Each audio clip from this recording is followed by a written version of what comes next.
Waterloo podcast. My name is Martin Aaron. Since the year 2000, I've been building a database of the British Army in Waterloo. By compiling original records from the Public Record Office and regimental archives, I've gathered information about each of the 33,000 British combatants in 1815. This podcast series examines that data.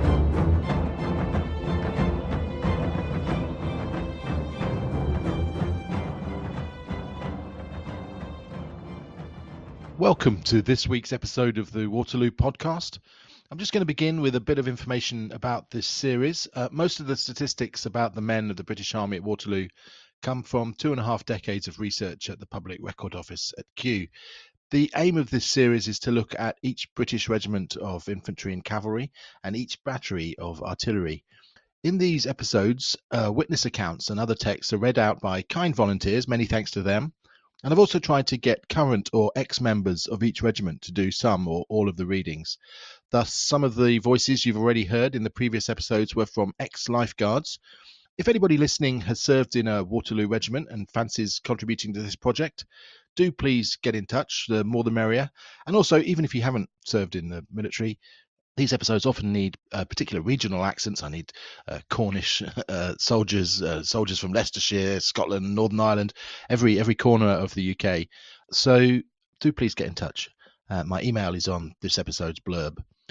Okay, so let's get on. Today is part 3 of our 4-part look at the Household Cavalry Brigade during the Waterloo campaign of 1815.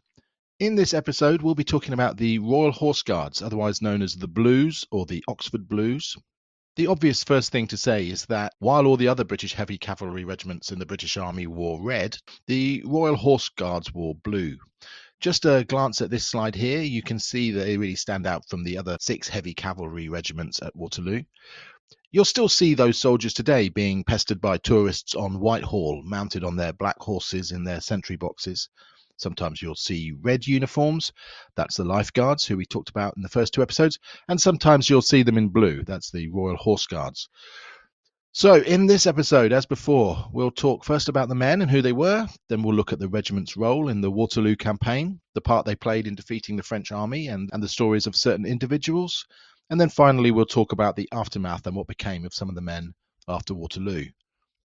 Before we go on, a very quick addendum to the previous episodes. It's something I didn't want to get bogged down in, but I should probably mention. In the Household Cavalry, there was no rank of sergeant. You can find all manner of nonsense online about why this was, because Queen Victoria thought the word sergeant sounded like servant or some such tosh. I mean, she wasn't even born at the time of Waterloo. But anyway, the equivalent rank of sergeant was referred to at the time as corporal. Very confusing. But alas, the matter is not quite so simple, and rather than bore you with this complexity here, I've just added a brief synopsis to the blurb of this episode. So if you're interested, and goodness knows why any normal person would be, you can read more about it there. So now we'll move on. Let's get started by seeing where the men of the regiment came from. As with the lifeguards, we can see that the men of the Royal Horse Guards were almost entirely English. In fact, they had even fewer non-Englishmen in their ranks than the lifeguards, with just 2 Scotsmen, 3 men from Wales, and no Irish at all. Thanks to the superb help of the curators at the Household Museum, the data for birthplace for the Blues is complete. We've got 100% of the men. So out of 283 other ranks, 278 English, 2 Scottish, 3 Welsh. As with the other 2 household regiments, by far the most common accent you'd have heard in the ranks would have been that of Yorkshire, 81 of the men coming from that county, with again Lancashire providing the second largest number of recruits.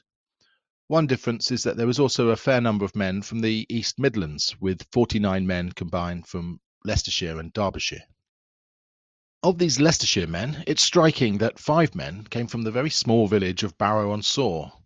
The reason for so many men from this area joining the Blues is presumably that the nearby Prestwold Hall was the family home of Lieutenant Colonel Sir Robert Pack, who commanded the regiment at Waterloo, aged 32. He was killed during the first charge by a sword thrust from a French cuirassier sergeant. In terms of age, the most common year of birth was also the average, 1787. So an average age of about 28 years old for the Blues at Waterloo. Like the Lifeguards, the Blues were huge men by the standards of the day. While on average not quite as towering as the Lifeguards, they would still have been an extraordinary sight in that era. And as we've mentioned in previous episodes, something to take into account when considering the success they had against the armoured and experienced French cuirassiers.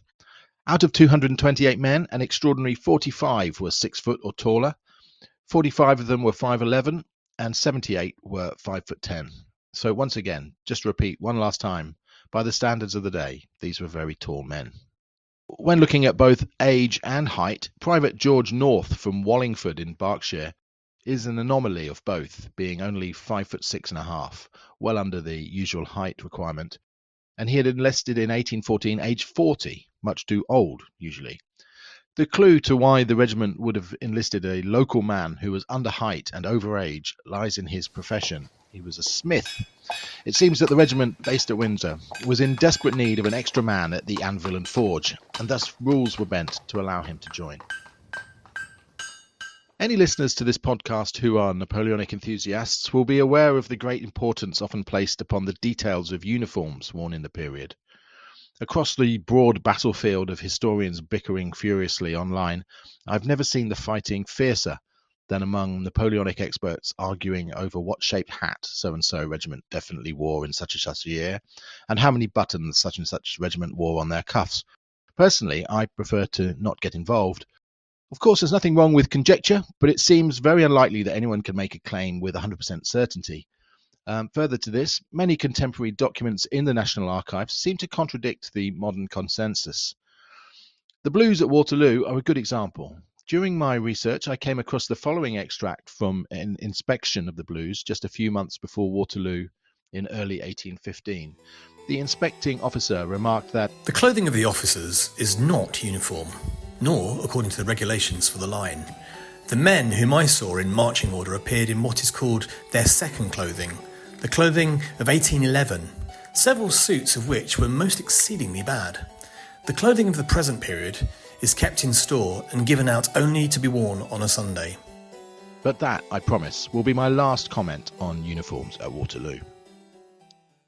Like the Lifeguards at Hyde Park from the previous two episodes, the Blues at Windsor Castle were employed in a predominantly ceremonial role as the King's escort.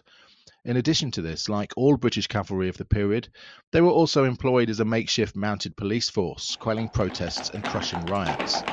In 1811, 3 troops had been sent to Nottinghamshire in response to the Luddites, or crane breakers, and more men were sent in early 1812. Also, as with the Lifeguards, a detachment had been sent to serve in the Peninsula in 1812 and was present at the Battle of Vittoria and subsequent campaign until returning in 1814. So let's turn now to the experiences of the regiment in 1815. The Blues did not cross swords with the enemy during the retreat through Genappe on the 17th of June. But after the first Lifeguards had seen off the pursuing French cavalry, it was the Blues who took over as the rearguard. Lord Somerset, commanding the brigade, wrote, I formed the rearguard with 2 squadrons of the Blues, who behaved with the greatest steadiness. Notwithstanding, we were exposed to a very heavy fire during the whole time, and had frequently a cannon shot into the middle of the columns. I was much pleased with the Blues on this occasion, and Sir Robert Hill, who commanded them, was of great assistance to me. One of the Blues who withstood this artillery bombardment on the 17th, Private John Bingley from Cosby in Leicestershire, later wrote home to his father, There was a man 2 or 3 files on my right who lost his head by a cannon shot, and someone in the rear of the division, through a mistake, said it was me. Now, in a moment, we'll talk about the death of a Private Matthew Bingham. It seems a likely guess that it was this poor man whose head was blown off on the 17th of June. It makes sense that the surname Bingham could have been mixed up with Bingley. On the following day, the morning of the Battle of Waterloo, the regiment joined the rest of the brigade in lying down on the ground below the ridge of Wellington's line, their reins in their hands, in an attempt to minimise casualties from the mass barrage of French artillery. The ground on which they lay would have been extremely muddy from the torrential rains of the previous night, and conditions soon worsened. Captain William Clayton recalls, The ground presented a surface of mud which soon after the commencement of the action became so deep on that part of the ground on which we moved to render it very difficult, when advancing to the charge, to push our horses into a trot. The regiment was initially placed in reserve of the other 3 regiments, but A look again at the map we've seen before in previous episodes. However, critically, the Blues failed to keep this reserve position, probably over eager to join the glory we've talked about before of these fox-hunting men of the aristocracy, and their propensity to gallop pell-mell at any opportunity. And this lack of discipline was to prove crucial. With no body of fresh troops to cover the reforming of the other three regiments, the entire brigade suffered severely at the hands of the more experienced and disciplined French cavalry. So, rather than acting as a reserve in the second line, the Blues seem to have gone straight into the main valley to the west of La Haye-Sainte and joined in the mass fighting against the French cuirassiers there. But Lord Somerset, writing many years after the battle, was quite clear what the regiment's intended role had been. The Blues had been originally in support but had joined the front line during the charge. They were, however, kept well in hand and, being comparatively in good order, facilitated the drawing off of the remainder of the brigade from further pursuit. Interestingly, 20 years after Waterloo, in the collected letters of William Silbourne, who had written to most of the officers in the battle asking for their recollections, there is, rather strangely, only one letter from an officer in the Blues, and this is a very brief one from Clement Hill. Another letter, the one from Captain Clayton, extracts of which we're hearing in this episode, was not published. But in his brief letter, Clement Hill states that he had recently consulted with his brother, Robert Hill, about his recollections of the Blues' role at Waterloo. He commanded the regiment, and is quite sure we were in the front line, and not placed in a second to support on that occasion. He says he distinctly saw the commanding officer of the 1st Life Guards fall from a shot on his right as the brigade was advancing to the charge. Now, you can draw your own conclusions from Clement Hill's letter. Personally, I've come to see it as rather sniffy and defensive. The claim that they were actually all in the same line as the other three regiments is not supported by any other sources, and I would interpret it as trying to deflect from the fact that both he and his brother were fully aware that they didn't remain in reserve as per the intended role. But with so much of this correspondence of the period, it's often what is not said that is really key. Gentlemen of the period rarely criticised other officers, at least not in writing, and certainly not for publication. So the evidence is sparse, but my personal interpretation of Lord Somerset's two sentences is that the first sentence is the key fact. The Blues had been originally in support, but had joined the front line during the charge. I imagine him recalling feelings of frustration and dismay while writing that sentence. But the second sentence is diplomacy. They were, however, kept well in hand, blah, blah, blah.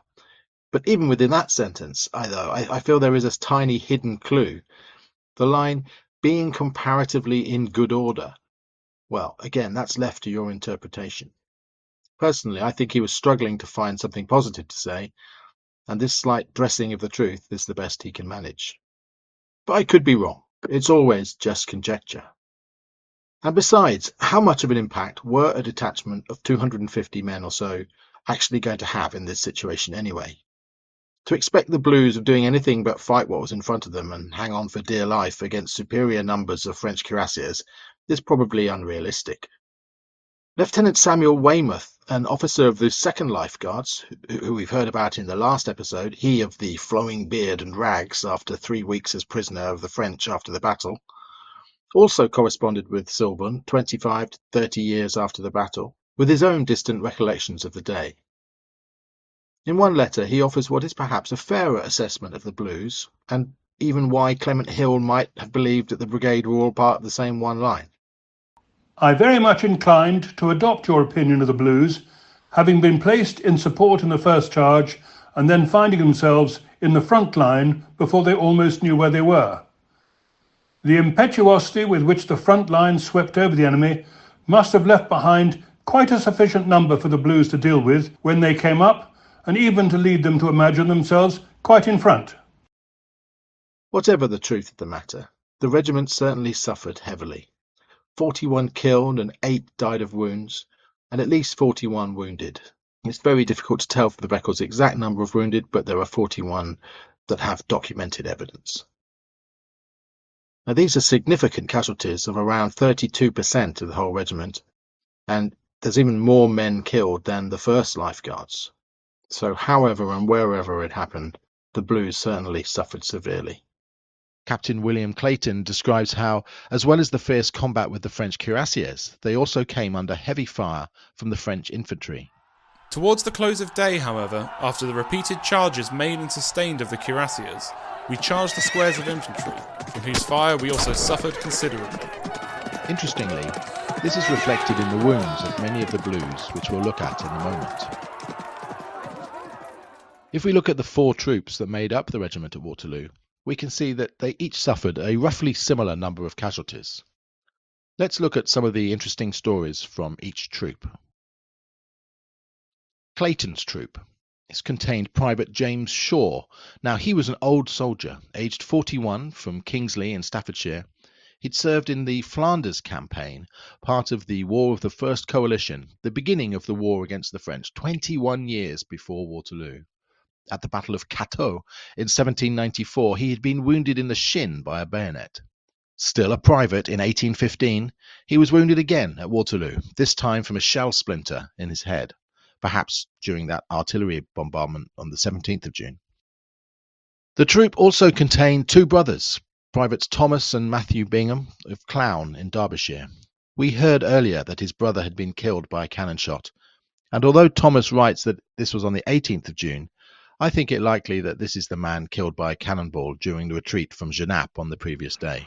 It grieves me to inform you that I have lost my brother. He was shot through the body with a cannon shot on the 18th June. I had my horse shot from under me in the 3rd charge we made, as we was obliged to charge them in every direction as they were above 6-1 against us, but we totally defeated them in great confusion. The battle I can't compare to anything but like a hailstorm of cannon and musket shot and shells. There is more killed and wounded in the battle than ever there was in any battle in the last war. I can't stop to say any more at the present, but I can inform you that we have lost half the regiment. Please to remember me to all my brothers and sisters and all inquiring friends, and inform them about my poor brother. I buried him myself about a yard deep in the ground, so I must conclude by subscribing myself, your ever-loving brother, Thomas Bingham, Royal Regiment Horse Guards. Further evidence for it being Clayton's troop, which was hit by French artillery on the 17th of June, is that a man of this troop, Private Joshua Thomas from Huddersfield, is listed in the records as being killed on this day.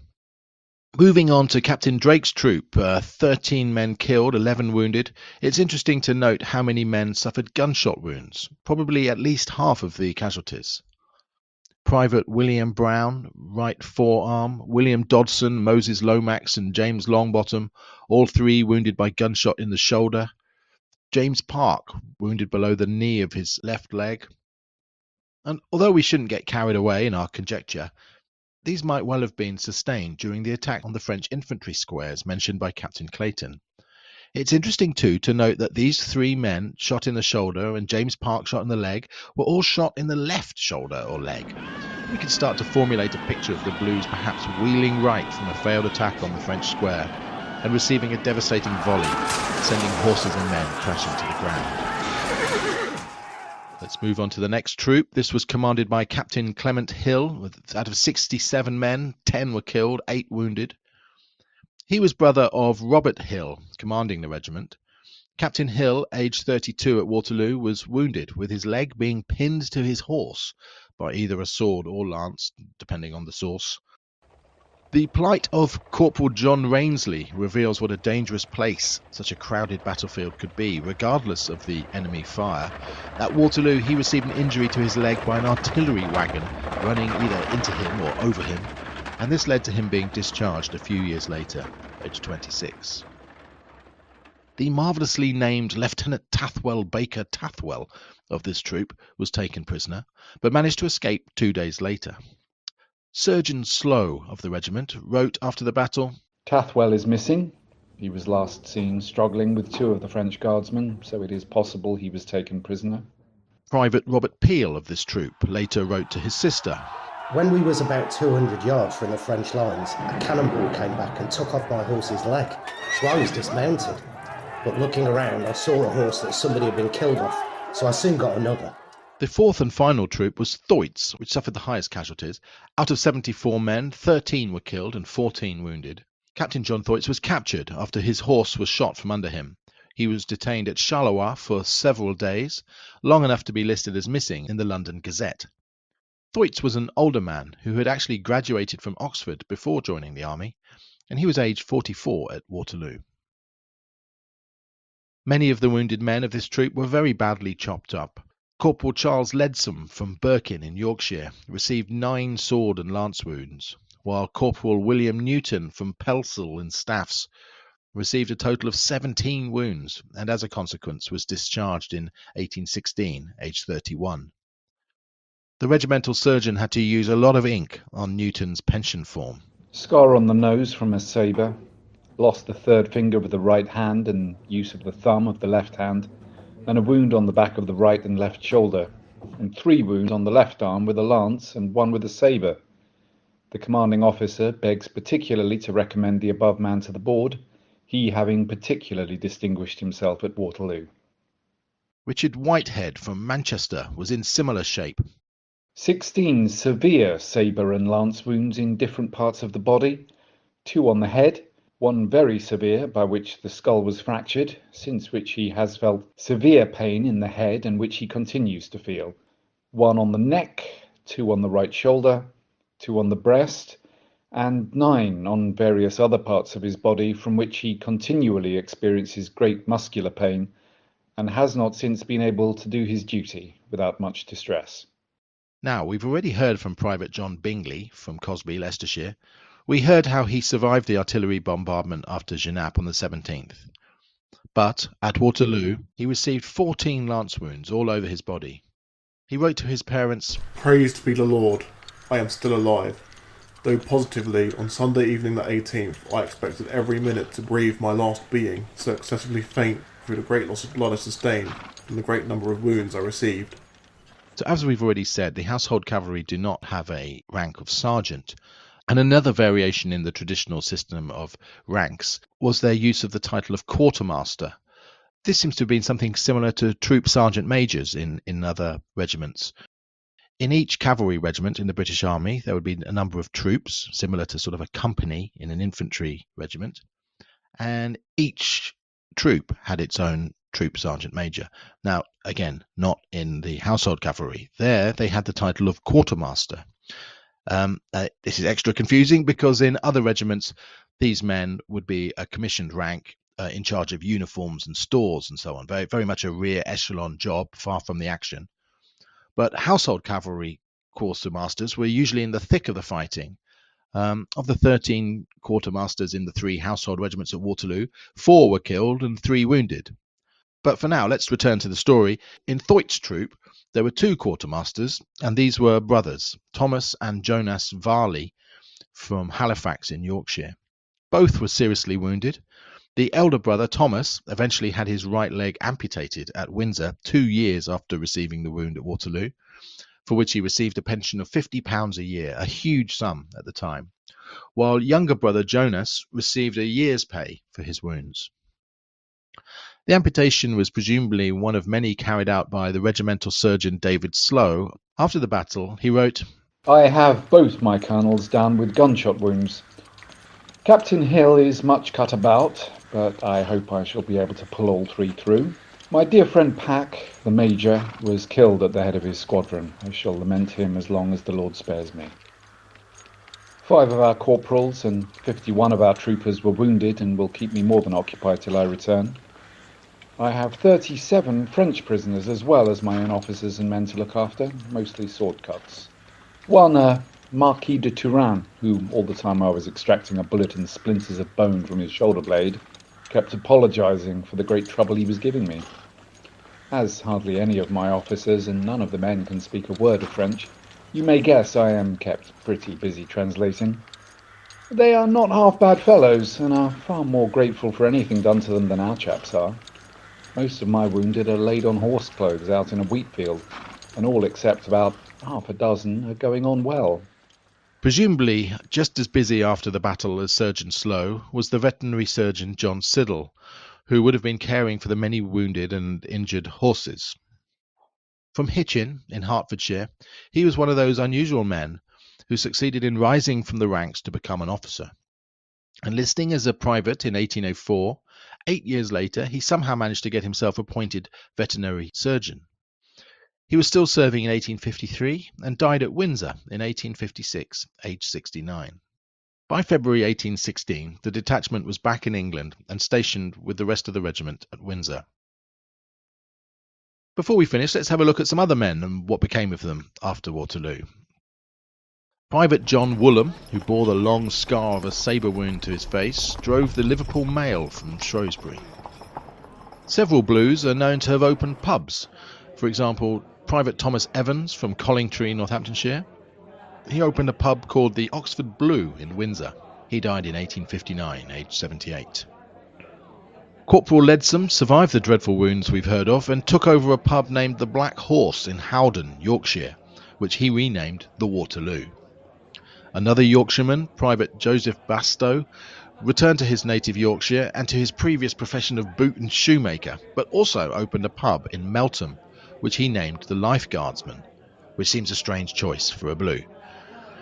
He had several children, one of whom was christened Wellington Bastow, and another Robert Peel Bastow, possibly after the Prime Minister Robert Peel, although, as we've already heard, there was also a Private Robert Peel in the Blues. Very curious. Some Blues gravitated towards law and order. The 1830s was the decade when several police forces around the country were being set up, and Private James Haslam from Manchester, on leaving the regiment in 1835, joined the newly formed Manchester Police. He was another veteran of the Peninsular game, throughout which he had been accompanied by his wife at his side. At Waterloo, he'd been wounded in 3 places, receiving sabre wounds in his right elbow, arm and back of the neck. In a similar vein, Private William Godfrey from Belgrave in Leicestershire later became the warder of Leicester County Jail and was still there in the 1850s.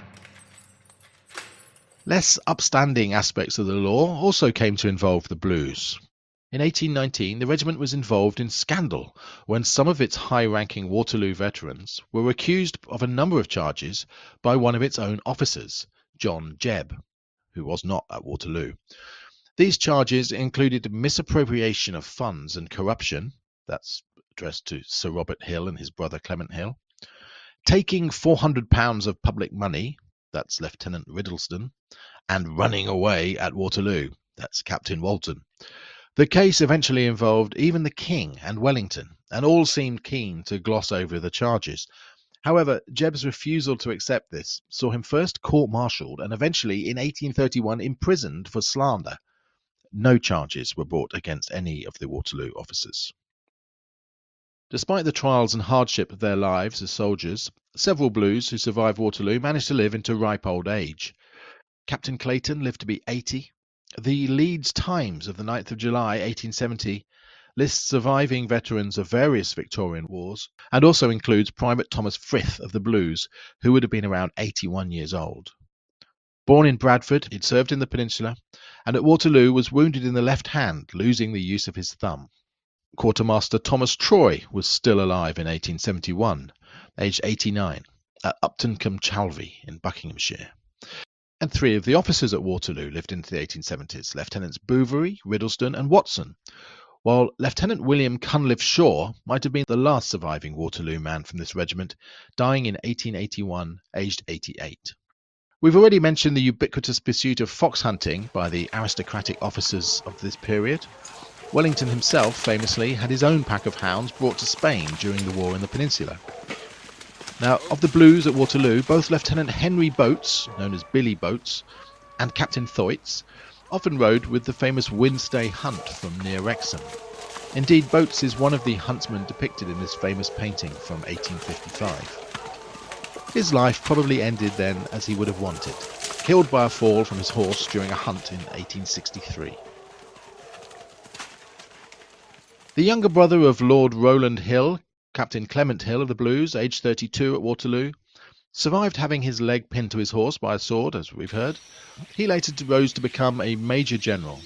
He commanded the Mysore division of the Madras Army in India and died there while swimming in some waterfalls in 1845.